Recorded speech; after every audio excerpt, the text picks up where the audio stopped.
Hello everyone, welcome to my channel Study with Lavisha. This is Lavisha, your UPSC mentor, and in today's economics class we will discuss about national income accounting. Let's start without wasting any time. National income accounting का simple सा मतलब है कि जैसे हम अपने घर के अंदर हमारी जो भी सैलरी होती है, सपोज करो आपकी सैलरी है 80,000।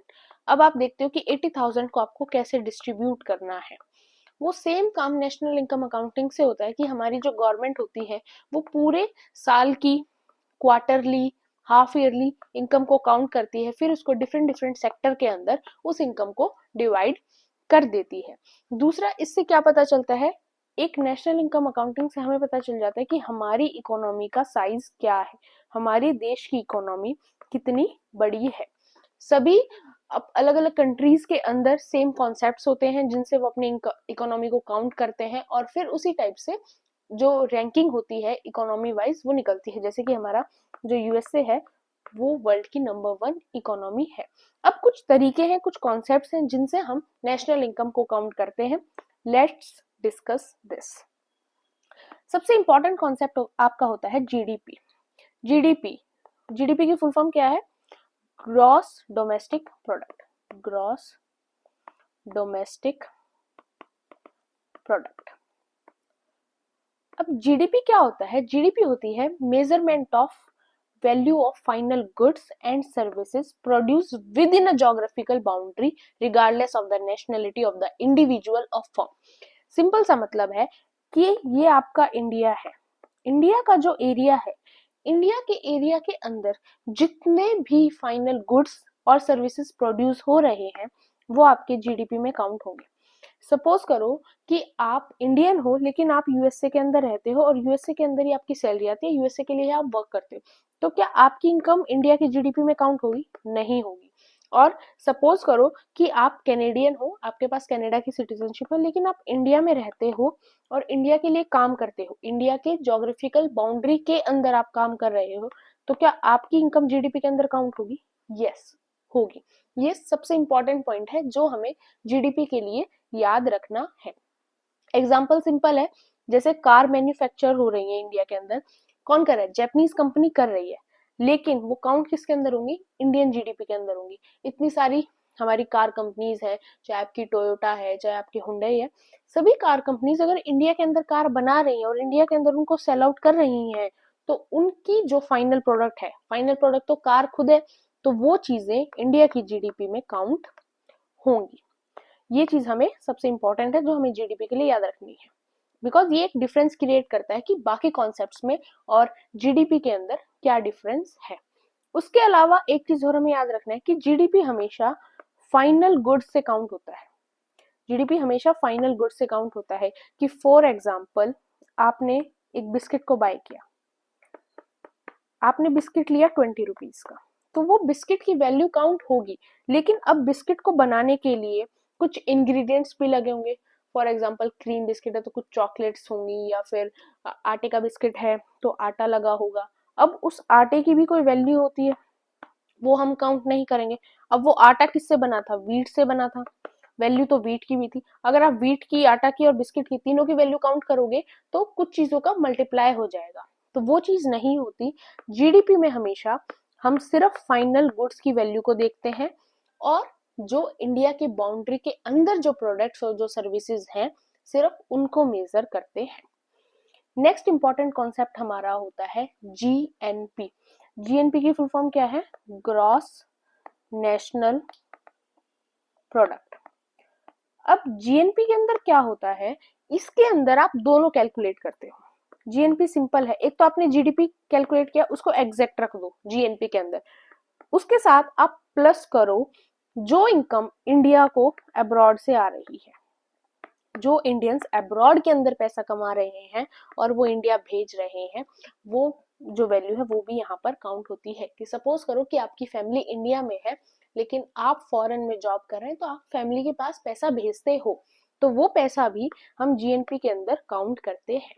एक केस इंडिया के मामले में, ये सिर्फ इंडिया के लिए स्पेसिफिक है, इसको आप किसी और कंट्री से कंपेयर नहीं कर सकते, वो है कि इंडिया के केस में क्या होता है कि जो आपका जीएनपी होता है ना, वो हमेशा जीडीपी के कंपैरिजन में कम होता है। उसका मेजर रीजन ये है कि इंडिया की जो नेट इनकम अब्रॉड से आ रही होती है वो हमेशा नेगेटिव में ही रहती है, बिकॉज अब तक इंडिया के जो लोग हैं उन्होंने अब्रॉड में इतनी चीजें स्टेब्लिश नहीं की, इतनी अच्छी तरह से वर्ल्ड लेवल के ऊपर चीजों को एक्वायर नहीं किया जितना वर्ल्ड लेवल के लोगों ने इंडिया के अंदर किया। जैसे इंडिया के अंदर चाइना मार्केट अगर आप देखोगे तो वो इस लेवल की ग्रो है तो कि चाइना को अच्छा खासा पैसा मिलता है।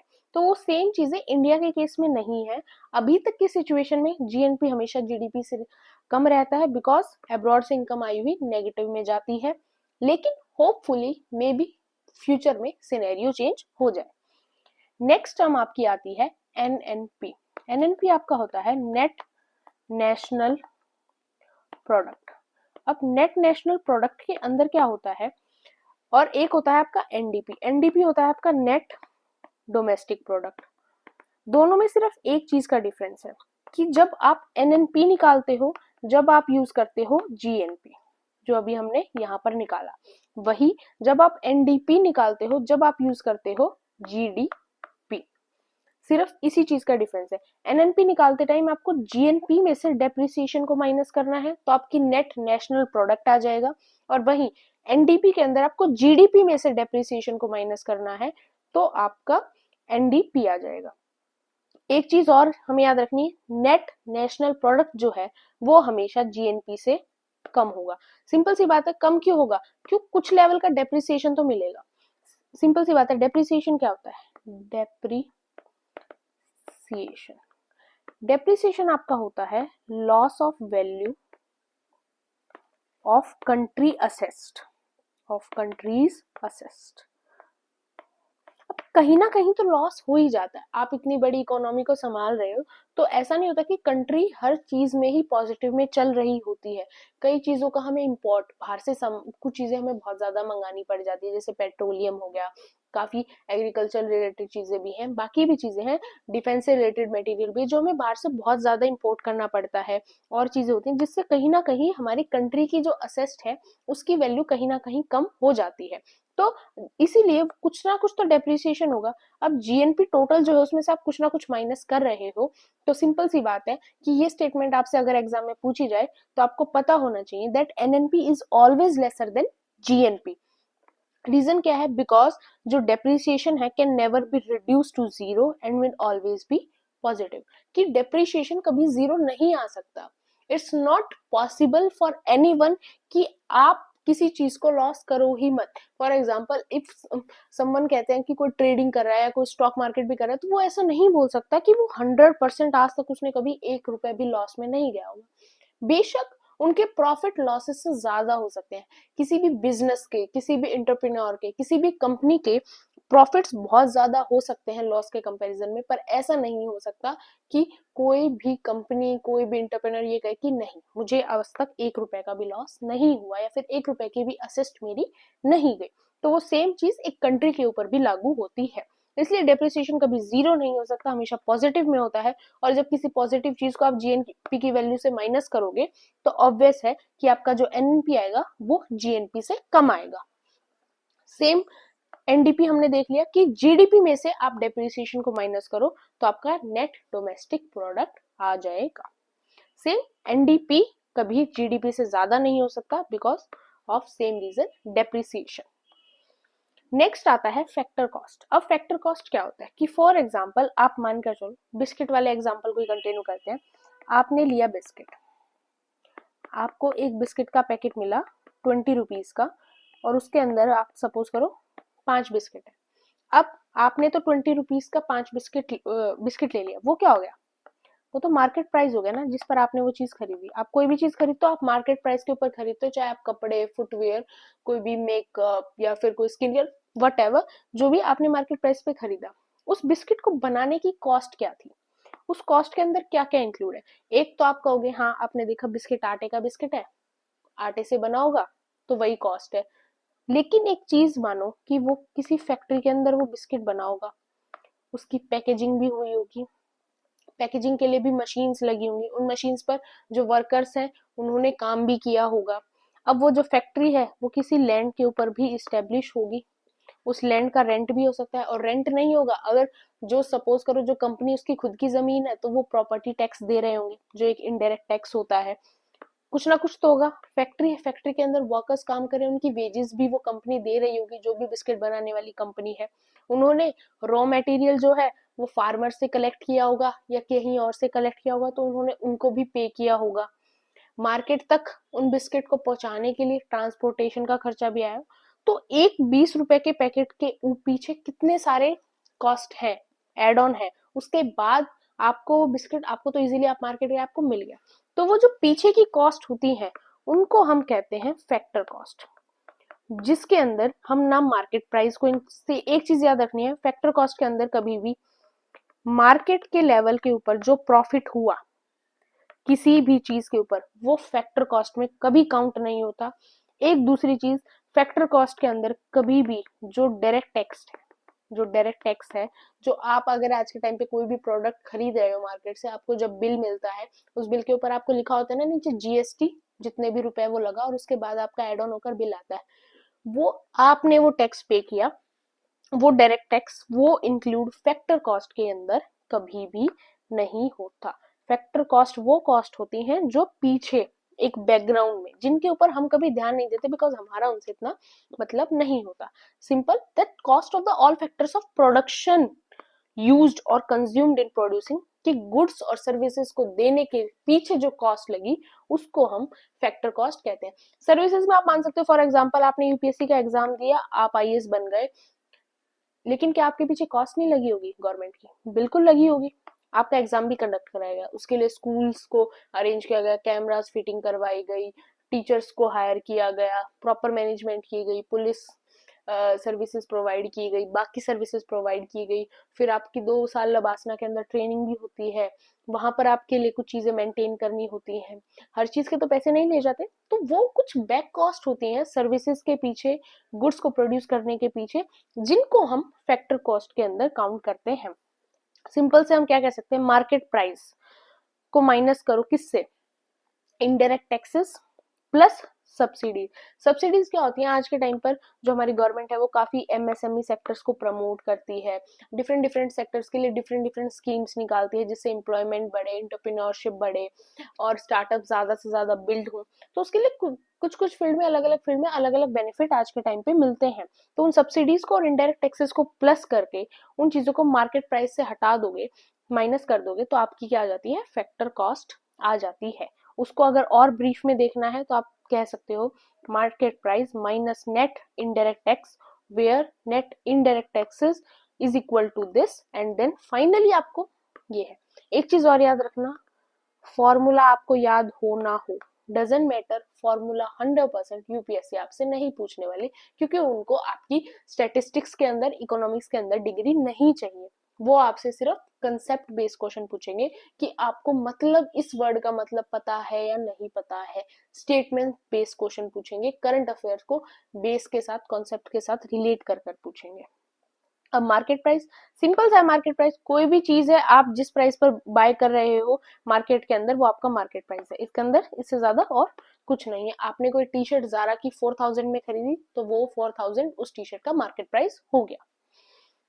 नेक्स्ट है ट्रांसफर पेमेंट। ट्रांसफर पेमेंट्स कौन सी होती हैं, जो गवर्नमेंट करती है, हमारी इंडियन गवर्नमेंट करती है, लेकिन उसके बदले हमें गवर्नमेंट को कुछ नहीं देना होता, गवर्नमेंट के लिए कोई काम नहीं करना होता। सिंपल सी बात है, गवर्नमेंट आपकी अगर 60+ एज जिनकी हो जाती है उनको पेंशन देती है, क्या पेंशन के बदले वो कुछ काम करा रही है? नहीं करा रही है। अब इलेक्शंस की वजह से काफी नई नई स्कीम्स निकलती हैं, जैसे एक स्कीम अभी चल रही है कि आपने अगर 12th पास कर लिया और आप अगर अनएम्प्लॉयड हो तो गवर्नमेंट आपको नियर अबाउट 1500 रुपीज अगर पर मंथ दे रही है। डिफरेंट डिफरेंट स्टेट गवर्नमेंट्स अलग अलग है, तो 1500 आपको मंथली पैसे दे रही है, तो क्या उसके बदले वो आपसे कुछ काम करा रही है? नहीं करा रही है। वो एक चीजें फ्री ऑफ कॉस्ट गवर्नमेंट दे रही है, तो वो चीजें होती हैं आपकी ट्रांसफर पेमेंट्स। तो इन पेमेंट्स को हम कभी भी इनकम कैलकुलेट करने में ज्यादा यूज नहीं करते। अब नेक्स्ट आता है आपका नेशनल इनकम। नेशनल इनकम को कैसे काउंट करते हैं? अभी ये सारे कॉन्सेप्ट हमने इसलिए समझे बिकॉज अगर हम उन कॉन्सेप्ट्स को नहीं समझते तो हमें ये नहीं पता चलता कि नेशनल इनकम को कैसे काउंट करें। नेशनल इनकम को काउंट कैसे किया जाता है? फैक्टर कॉस्ट के ऊपर, मोस्ट प्रोबेबली मैक्सिमम केसेस में हम मोस्ट कॉमनली फैक्टर कॉस्ट के ऊपर ही नेशनल इनकम को काउंट करते हैं।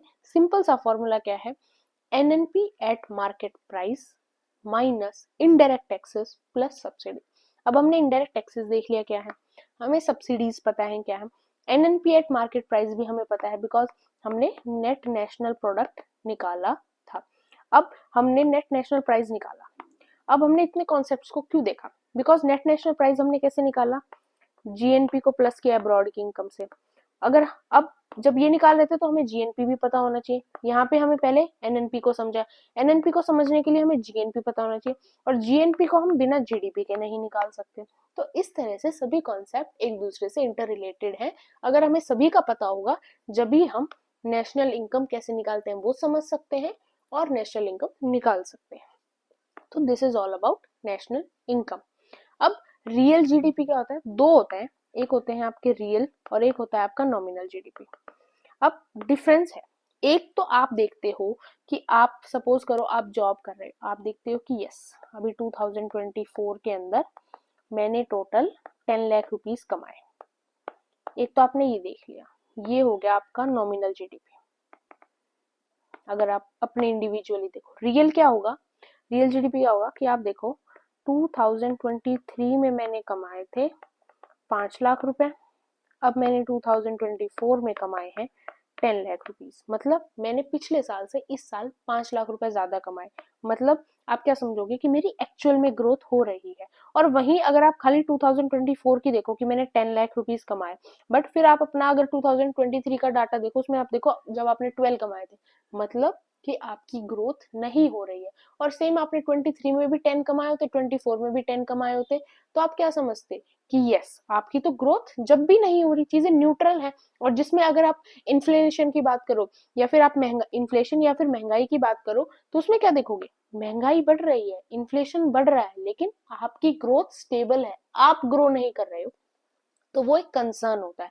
इसीलिए रियल जीडीपी कैसे काउंट की जाती है कि government of India time to time क्या करती है, एक बेस ईयर को सेट करती है जिसके साथ हम करंट ईयर के जीडीपी को कंपेयर करते हैं, जिससे हमें एक पर्टिकुलर आइडिया हो जाता है कि यस कंट्री की ग्रोथ किस लेवल के ऊपर चल रही है, ये चीज सही है जितनी ग्रोथ चल रही है, गलत है क्या है, उस सारी चीजों पर डिस्कशन होता है, उसके अकॉर्डिंग आपकी पॉलिसीज आपका बजट तैयार किया जाता है। अभी करंट में आपका बेस ईयर जो फिलहाल अभी गवर्नमेंट यूज कर रही है वो है 2022 टू 23, ये थोड़े रिसेंट टाइम पहले ही चेंज हुआ है। इससे पहले जो बेस ईयर यूज कर रही थी वो था 2011 टू 12, फिर बीच में कोरोना था इसलिए बेस ईयर दोबारा चेंज करके अब बेस ईयर यूज किया जाएगा 2022 टू 23। नॉमिनल हमने बात कर ली कि सिर्फ करंट ईयर कि 2024 के अंदर जीडीपी रेट क्या है उसको देखना, वो क्या हो गया आपका नॉमिनल जीडीपी।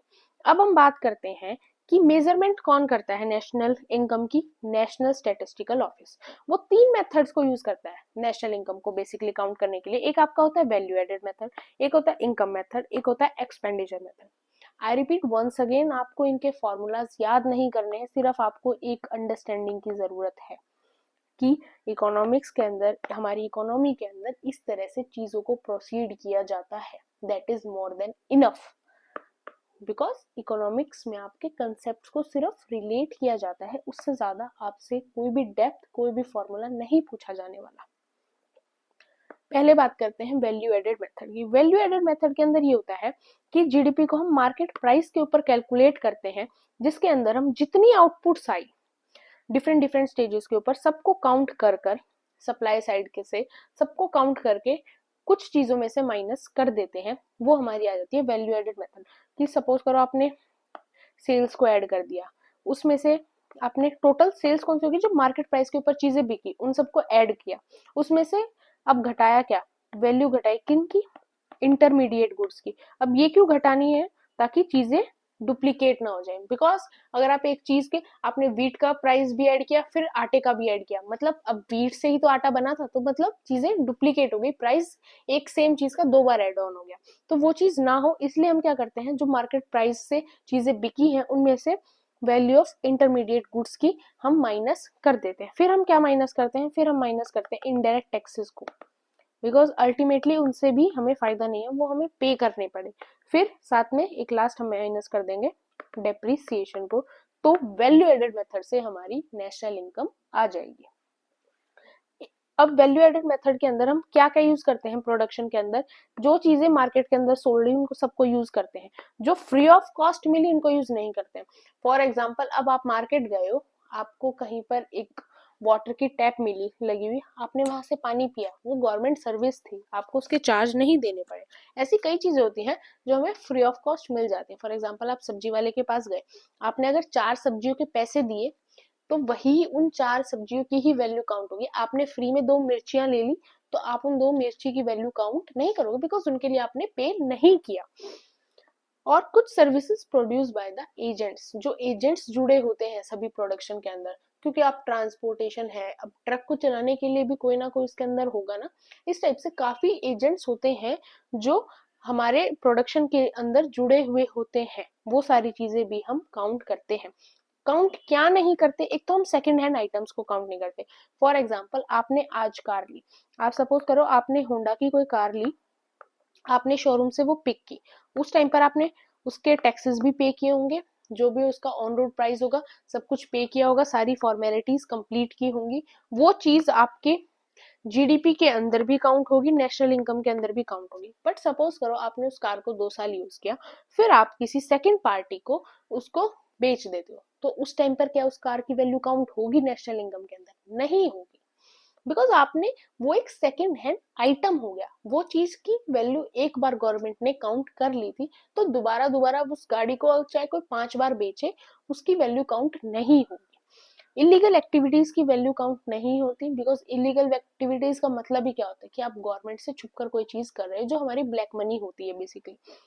दूसरा, नॉन इकोनॉमिक गुड्स जो हमें नेचर से फ्री में मिले हैं, उनकी कोई भी वो भी काउंट नहीं होता। कि सपोज करो कोई आपसे पानी के पैसे, आपने रिवर से या फिर लेक से कहीं पर आप हो, आपने वहां से पानी पी लिया, हाथ धो लिया, उससे आपसे पैसे नहीं, पैसे नहीं माने जा सकते, वो एक नेचर की चीज है। आप सांस ले रहे हो, आपसे कोई सांस, खुली हवा में सांस लेने के पैसे नहीं मांग सकता, वो फ्री ऑफ कॉस्ट है, वो नेचर ने सबके लिए बराबर दिया है। एक ट्रांसफर पेमेंट्स को हम नेशनल इनकम में काउंट नहीं करते, बिकॉज ट्रांसफर पेमेंट्स वाले जो काम होता है उसमें गवर्नमेंट का कोई बेनिफिट नहीं होता, वो सिर्फ एक सोशल सर्विस होती है। बिकॉज हमारी इंडिया जो है मिक्स्ड इकोनॉमी पर काम करता है, गवर्नमेंट का काम है कि वो प्राइवेटाइजेशन के साथ साथ सोशल सर्विसेज को भी प्रमोट करे, तो इसलिए हम ट्रांसफर पेमेंट्स को भी इंक्लूड नहीं करेंगे। नेक्स्ट मेथड है हमारा इनकम मेथड, जिसको हम डिमांड साइड से काउंट करते हैं, कि डिमांड है उस हिसाब से, और फैक्टर पेमेंट्स होती हैं जिसके अंदर आप हाउस होल्ड पेमेंट्स को काउंट करते हो। मेनली किन किन फैक्टर्स को काउंट करते हो? Land related, labour, capital, organisation, ये 4 चीजें ऐसी हैं मेनली जिनको आप जब इनकम मेथड से नेशनल इनकम काउंट करते हो, जब आप इंक्लूड करते हो। कैसे इंक्लूड किया जाता है? फॉर एग्जाम्पल, रेंट के फॉर्म में, आपके पास कोई लैंड है, आपने कोई उस जमीन के ऊपर घर बना रखा है, आपने उसको रेंट में दे रखा है, आपने अपनी प्रॉपर्टी को रेंट पर दे रखा है, उस टाइप से। वेजेस की, कोई भी लेबर वर्क कर रहा है तो लेबर की वेजेस फिक्स होती हैं, तो आप उनको वेजेस दे रहे हो। आपके घर पर हाउस होल्ड हेल्प है, आपने स्वीपर रखा हुआ है, गार्डनर के लिए रखा हुआ है, जो भी रखा है उनको आप वेजेस देते हो, वो चीजें काउंट होती है। इंटरेस्ट, आपका सपोज करो स्टॉक मार्केट के अंदर या फिर आपके बैंक के अंदर आपने 50 लाख रुपीज रख रखे हैं, उसके वो 50 लाख या 50 लाख ही रहेंगे, नहीं, आपको उसके ऊपर इंटरेस्ट मिलता रहता है टाइम टू टाइम, तो वो चीजें जो हो गई। प्रॉफिट, आपको कोई भी किसी भी टाइप का प्रॉफिट जो आपको कभी कभी होता है, ऐसा नहीं है प्रॉफिट आपको हमेशा हो रहा है, कभी कभी जो आपको आपकी प्रॉपर्टी की वजह से इनकम बढ़ जाती है, उन चीजों के ऊपर जो आपको प्रॉफिट होते हैं वो इंक्लूड किए जाते हैं। तो इस केस में आपके जीडीपी कैसे निकलता है? इनकम मेथड से वेजेस को ऐड करोगे, इंटरेस्ट को ऐड करोगे, रेंट, प्रॉफिट, डिविडेंड, इन सभी चीजों को ऐड करोगे, साथ में इनके इनडायरेक्ट टैक्सेस ऐड करोगे, बिकॉज ये रेंट हो गया, इंटरेस्ट हो गया, इन चीजों के ऊपर इनडायरेक्ट टैक्सेस ही आपके लगते हैं, उनमें से सब्सिडी और डेप्रिसिएशन को हम माइनस कर देंगे। तो ये आपका होता है एक इनकम मेथड, अगर आपको इनकम मेथड से नेशनल इनकम निकालनी है तो। अब तीसरा होता है हमारा एक्सपेंडिचर मेथड। एक्सपेंडिचर मेथड के अंदर क्या होता है? फाइनल एक्सपेंडिचर, लास्ट का खर्चा क्या आया, उन सब की टोटल स्पेंड। एक गवर्नमेंट है, गवर्नमेंट ने टोटल कितना स्पेंड किया, चाहे वो किसी भी सेक्टर के अंदर स्पेंड किया हो, पर टोटल कितना स्पेंड किया। सपोज गवर्नमेंट के पास है 500 करोड़ रुपए, अब 500 करोड़ में से वो डिफरेंट डिफरेंट सेक्टर्स के अंदर उसने टोटल स्पेंड जो किया, उसके बाद उसके पास क्या बचा, क्या बचा, उस तरह से हम एक्सपेंडिचर मेथड को काउंट करते हैं। सिंपल सा ये आपका एक्सपेंडिचर मेथड का फॉर्मूला हो गया। C for consumption expenditure, I for investment expenditure, G for government expenditure, ये X से है आपका एक्सपोर्ट और IM से है आपका इम्पोर्ट। लास्ट में इन सबको प्लस करके एक्सपोर्ट में से इनकम, इम्पोर्ट को माइनस करके फिर जो इनकम आए उसको भी साथ में हमें प्लस करना है, बिकॉज एक्सपोर्ट से कंट्री को फायदा होता है, इम्पोर्ट से कंट्री को नुकसान होता है। हम जितना कम इम्पोर्ट करेंगे, जितना ज्यादा एक्सपोर्ट करेंगे, उतना ही हमारी इकोनॉमी के लिए वो चीज अच्छी है। अब कंजप्शन एक्सपेंडिचर क्या होता है? जो पर्सनल कंजप्शन होती है मेड बाय हाउस होल्ड, जो आप नॉर्मली अपने खुद के लिए आप पे करते हो, जो डायरेक्टली या इनडायरेक्टली आप कहीं भी पे कर रहे हो अपनी चीजों से रिलेटेड, आपने कोई चीज कंज्यूम की उससे रिलेटेड आप किसी फर्म को, किसी कंपनी को किसी भी तरीके से पे कर रहे हो। इन्वेस्टमेंट एक्सपेंडिचर होता है कि जो एक इन्वेस्टमेंट एडिशनल होती है, जो एक गिवन टाइम पीरियड के लिए आपने इन्वेस्टमेंट की होती है। जैसे आपने 5 ईयर्स की FD करते हो, वो एक स्पेसिफिक टाइम पीरियड की इन्वेस्टमेंट है और आप हमेशा इन्वेस्टमेंट नहीं कर सकते हो। एक जॉब करने वाला इंसान हर दूसरे दिन इन्वेस्टमेंट नहीं कर सकता, उसको उस चीज के लिए टाइम लगता है, तो वो इन्वेस्टमेंट सॉरी वो एक इन्वेस्टमेंट एक्सपेंडिचर होता है। नेक्स्ट है आपका गवर्नमेंट एक्सपेंडिचर। गवर्नमेंट एक्सपेंडिचर क्या होता है? जो गवर्नमेंट किसी चीज को खरीदने के लिए यूज करती है। एक चीज याद रखनी है कि गवर्नमेंट एक्सपेंडिचर में आप जो गवर्नमेंट पेंशन दे रही है या फिर गवर्नमेंट स्कॉलरशिप प्रोवाइड करती है, अनएम्प्लॉयमेंट के लिए कोई अलाउंसेस हैं, उनको हम गवर्नमेंट एक्सपेंडिचर में इंक्लूड नहीं करते। हम गवर्नमेंट एक्सपेंडिचर में क्या इंक्लूड करते हैं कि फॉर एग्जांपल गवर्नमेंट ने डिफेंस से रिलेटेड किसी कंट्री से कोई डील थी आपकी 1000 करोड़, तो वो एक गवर्नमेंट का एक्सपेंडिचर हो गया। तो उन चीजों को हम एक्सपेंडिचर के अंदर काउंट करते हैं। हम ट्रांसफर पेमेंट्स को एक्सपेंडिचर के अंदर काउंट नहीं करते। इंपोर्ट और एक्सपोर्ट भी अभी हमने पीछे डिस्कस कर लिया। बेस ईयर भी हमने डिस्कस कर लिया था कि एक रेफरेंस होता है जिससे कि हम अच्छी तरीके से हमारी इकोनॉमी का लेवल पता कर पाए और जिससे कि हम और अच्छी तरह से हमें इकोनॉमी को ग्रो करने में हेल्प मिलेगी।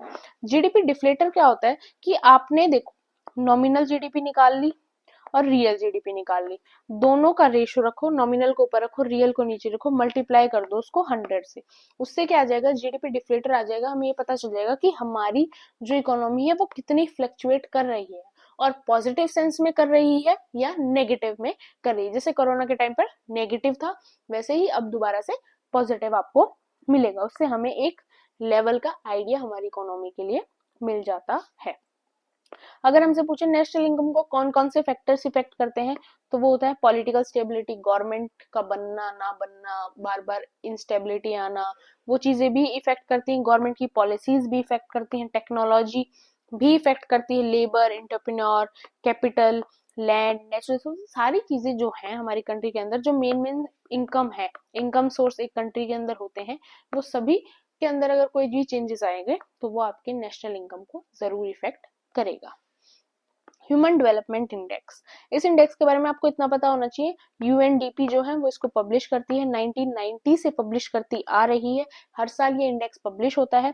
इस इंडेक्स के अंदर 3 से 4 पैरामीटर्स को देखा जाता है जिसके अकॉर्डिंग ये कंट्री के डेवलपमेंट के बारे में बताते हैं। इसके अंदर इंडिया की जो रैंकिंग है वो बहुत कम है, नो डाउट। इकोनॉमी वाइज देखें, जीडीपी वाइज देखें तो इकोनॉमी इंडिया आज के टाइम पर टॉप 5 इकोनॉमीज में आता है, बट वो सिर्फ इनकम के मामले में, जो आपको एक सर्टेन ग्रुप से भी मिल सकती है। जो अगर 1% रिच क्लास भी हमारे इंडिया के अंदर है तो हमारी 70% ग्रोथ वहीं से हो जाती है। उसके अंदर पॉवर्टी अनएम्प्लॉयमेंट मैटर नहीं करता, इसलिए हम सबसे आगे हैं। अगर उसके अंदर भी वो पॉवर्टी और अनएम्प्लॉयमेंट मैटर करता तो वहां भी हम टॉप 100 में भी नहीं होते, जैसे HDI में नहीं है। तो human development index mainly 3 parameters होते हैं, हेल्थ होता है, एजुकेशन एंड लिविंग स्टैंडर्ड। इन तीनों पैरामीटर्स को काउंट कर कर फिर HDI की रैंकिंग निकाली जाती है। अब आप बताओ कि करंट में HDI की रैंकिंग के अकॉर्डिंग इंडिया का रैंक क्या है, वो आप मुझे कमेंट सेक्शन में मेंशन करो। साथ में फिलहाल नंबर 1 पर कौन सी कंट्री है वो भी आप मुझे मेंशन करना। नेक्स्ट है स्टैटिस्टिकल सिस्टम ऑफ इंडिया को आप समझते हैं। नोडल मिनिस्ट्री कौन है? नोडल मिनिस्ट्री जो सारी चीजों को हैंडल करती है वो है ministry of statistics and programme implementation, जिसके अंदर आपके 2 विंग्स हैं। एक है आपकी प्रोग्राम इम्प्लीमेंटेशन विंग, जिसका काम सिर्फ यही है कोई भी प्रोग्राम पॉलिसी इकोनॉमिक से रिलेटेड बनी उसको इम्प्लीमेंट करना। दूसरी मेन है आपकी NSO स्टैटिस्टिक्स विंग, जिसको हम कहते हैं नेशनल स्टैटिस्टिकल ऑफिस। अब इसका काम क्या है, पहले तो ये देखो इसको क्रिएट कैसे किया गया। अब मे बी स्टैटिक्स क्वेश्चन आ जाए आपके, स्टैटिक क्वेश्चन, तो उसके लिए हमें पता होना चाहिए। ये बना मर्जर से, किस किस के मर्जर से, सेंट्रल स्टैटिस्टिकल ऑफिस और नेशनल सैंपल सर्वे के मर्जर से बनाया गया NSO। किसकी रिकमेंडेशन थी? रिकमेंडेशन थी डॉक्टर C रंगाराजन कमीशन की रिकमेंडेशन से NSO के ऑफिस को क्रिएट किया गया। इसको हेड कौन करते हैं? इसको हेड करते हैं chief statistician of our country.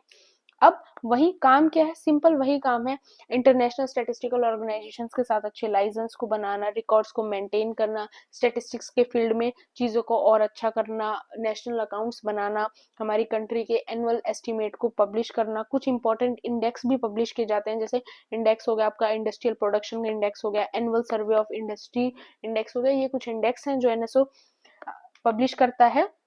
और मेनली पीरियोडिकली इकोनॉमी के लिए लोगों में अवेयरनेस संभालना और सारे जितने भी काम स्टैटिस्टिक्स से रिलेटेड होते हैं वो सारे काम NSO करता है। और ज्यादा दिमाग लगाने की भी इस चीज में कोई वो नहीं है। NSO की वर्किंग हमसे नहीं पूछी जाएगी, बट फॉर आइडिया मैंने यहाँ पर आपको सारी चीजें मेंशन कर दी हैं। नेक्स्ट है नेशनल स्टैटिस्टिकल कमीशन। इसको भी सेम रंगाराजन कमीशन ने सेटअप किया। कब किया? 2005 में किया। इसकी कंपोजिशन भी हमें पता होनी चाहिए कि पार्ट टाइम चेयरपर्सन होते हैं इसके अंदर, 4 पार्ट टाइम मेंबर्स होते हैं जिनकी स्पेशलाइजेशन होती है स्टैटिस्टिक के फील्ड के अंदर। CEO जो नीति आयोग के CEO होते हैं वही इसके एक्स ऑफिसो मेंबर होते हैं। साथ में जो चीफ स्टैटिस्टिशियन ऑफ कंट्री होते हैं, इंडिया के जो चीफ स्टैटिस्टिशियन हैं वही NSC नेशनल स्टैटिस्टिकल कमीशन के सेक्रेटरी भी होते हैं। अब फंक्शंस क्या हैं? सेम वही फंक्शंस हैं कि ओवरऑल इनको मॉनिटर करना होता है, इंपावर करना होता है किसको? स्टैटिस्टिकल एक्टिविटीज को हमारी कंट्री की, और साथ में कोऑर्डिनेशन बनाना होता है जिससे हमारी इकोनॉमी में कोई प्रॉब्लम ना आए, सब कुछ अच्छी तरह चलता रहे। अब बात करते हैं सस्टेनेबल डेवलपमेंट गोल्स। हमने सस्टेनेबल डेवलपमेंट गोल्स के बारे में बात की थी जब हमने हमारे इन्वायरमेंट के सिलेबस को कवर किया था। तो इससे रिलेटेड चीजें ये हैं कि ये कुछ 17 to 18 इंपॉर्टेंट गोल्स हैं जिनको इंडिया को अचीव करना है फ्यूचर में। नॉर्मली टारगेट 2030 तक का है, बट 30 तक तो हम कवर नहीं कर पाएंगे।